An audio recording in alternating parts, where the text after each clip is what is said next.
Joining us on the line now, Ambassador John Bolton, former UN ambassador. Ambassador, thanks for joining us.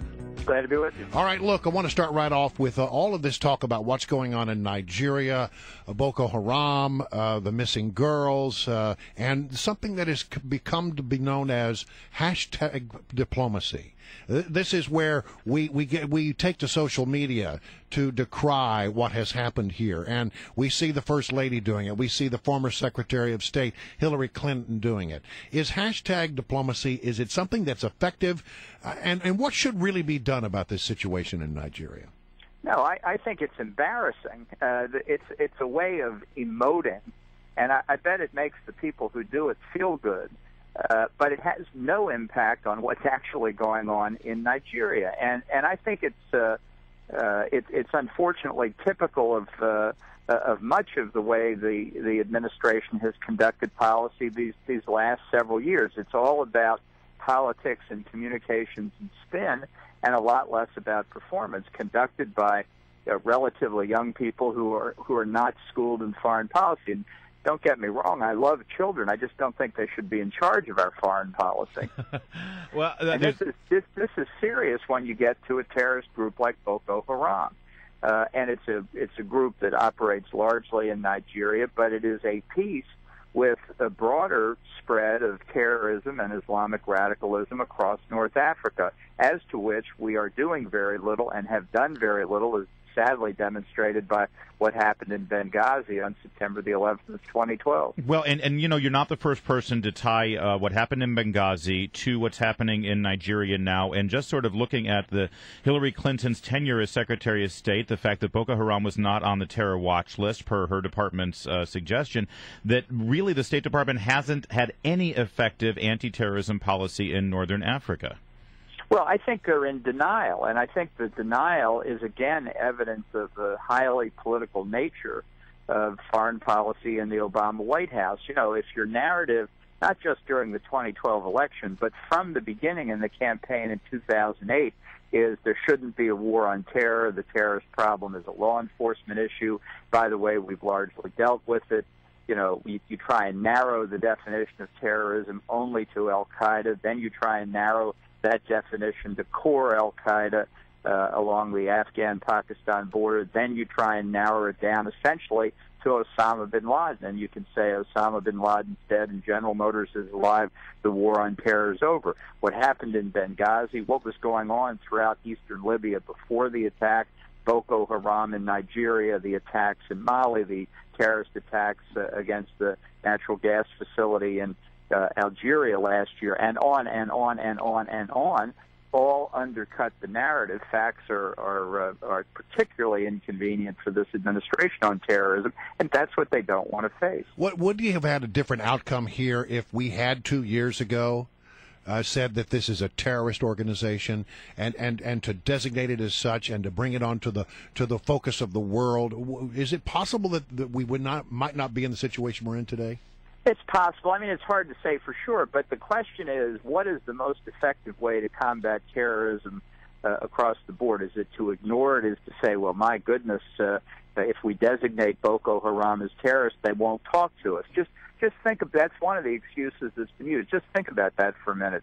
If we didn't designate Hezbollah as a terrorist organization, oh, that would be sad. They wouldn't talk to us. It's not talking to the terrorists that makes a difference. It's making it clear to the government of Nigeria, to other governments in North Africa, to people around the region and around the world, we consider this a terrorist group and we should take steps against it, economic, political, and where necessary, military. That's what the terrorist designation allows the U.S. government to do. Let's move a little north into Middle East before we head to Ukraine. And Iran yesterday announced that they have a drone. It's really a repurposed U.S. drone. It looks a lot like our drone. Yeah.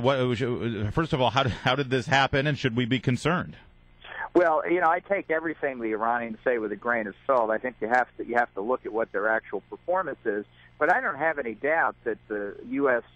drones that may have been shot down or come down accidentally inside Iran have been sent to Russia and China for reverse engineering, and I'm sure they were doing some of it in Iran as well. That doesn't mean it's the equivalent of our drones, at least I hope not, but But the technology is out there, and countries that have sophisticated scientific communities are doing their dead level best to equal us in drone technology. This is the way of weapons of war, and so for those in this country who look at drones as somehow different from, I don't know, bows and arrows, it's just another piece of metal. It's technology that other countries are trying to get to. We have to stay in front of them. Well, and there has been a report of recent that says in just a few years, most every country will have drone technology, maybe not as sophisticated as ours, but is that a threat to us? It is, and it's part of the development of the technology of warfare that's been going on, I'd say, probably the last 10,000 years or so. It's not going to change. And for those who say we've got enough in the defense budget, we don't need to spend more, this is an object lesson that it doesn't stop. Until humanity changes, we will have a need for weapons. All right, now, as promised, we're heading up to Ukraine. What are we to make of these votes that happened over the weekend? Apparently, a couple of republics want to separate themselves. Should we trust those votes, or is Russia behind this? No, I don't. I think the votes were obviously trumped up. They don't comport with our legal standards. But by the same token, I don't think you should be blind to the pro-Russian sentiment in large parts of Ukraine. And it plays into what Putin wants to do. He wants a government in Kiev that's compliant with Moscow's wishes, at least on the big questions. He can accomplish that in several ways. He can get a president like Yanukovych elected. That was the president who was just overthrown. He can cut a deal with a central government in Kiev, or he can decentralize the country, giving Russia de facto control over provinces in the eastern and southern parts where there are a lot of cultural Russians and some ethnic Russians. All of this is intended to destabilize and, if necessary, delegitimize the May 25th presidential elections. And it's all part of Putin's bargaining. That's what all this has been about.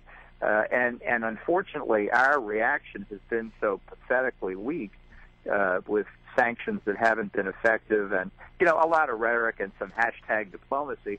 Putin looks at that and wonders what planet the administration's on and keeps going about his strategy. All right. One last question. It has to do with Benghazi. We keep hearing that, from the Democrats, that all of the questions about Benghazi have already been answered, that this is just a complete waste of time, this select committee investigation. Do we have all the answers in your estimation? Of course not, largely due to obstruction by the White House and the State Department. What the Democrats are saying today is very reminiscent of Richard Nixon in his prime, talking about the need to stop wallowing in Watergate. And I think when you're most desperate, that's when you say, we've done this all, let's move on. So congratulations to the Democrats for winning the Richard Nixon Award this month, and good luck with that. All right. Dubious distinction indeed. Ambassador John Bolton, always a pleasure. Thank you. Thanks again for